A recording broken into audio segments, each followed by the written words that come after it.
আমার বেবির বয়স মাত্র 15 মাস। যেহেতু গোটা বাদাম খেতে পারে না, তাই একটু প্রসেস করে ওকে আমি বাদামটা দিয়ে থাকি। আপনাদের সাথে আমি এখন শেয়ার করব কিভাবে বাদামটা প্রসেস করলে আপনি বাচ্চাকে ইজিলি খাওয়াতে পারেন। এখানে আমি প্রায় 100 গ্রামের মতো বাদামকে ভালোভাবে রোস্ট করে নিয়েছি। মিডিয়াম আঁচে বাদামকে ভালোভাবে নেড়ে চেড়ে রোস্ট করতে হবে। এরপর বাদাম থেকে ভালোভাবে খোসাগুলোকে ছাড়িয়ে নিয়েছি। এবার এগুলোকে ব্লেন্ডারে দিয়ে ভালোভাবে গুঁড়ি করে নিতে হবে। বাদাম বাচ্চাদের স্বাস্থ্যের জন্য খুবই উপকারী একটা খাবার। বাদাম বাচ্চাদের ব্রেন ডেভেলপমেন্টে সাহায্য করে এবং ওদের ইমিউনিটি বৃদ্ধি করে। ব্লেন্ডারে আস্তে আস্তে থেমে থেমে বাদামগুলোকে পেস্ট করে নিতে হবে।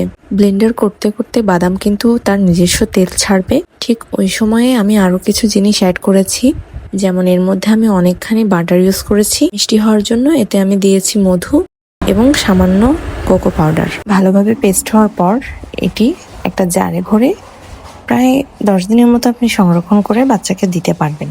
দোকানে পাওয়া যে কোনো পিনাট বাটার থেকে এটি আরো বেশি ফ্রেশ এবং হেলদি। এটা এতটাই মজার যে বড়রাও এটা খেতে খুব পছন্দ করে। হোমমেড পিনাট বাটারের এটাই হয়তো সবচেয়ে টেস্টি এবং হেলদি রেসিপি।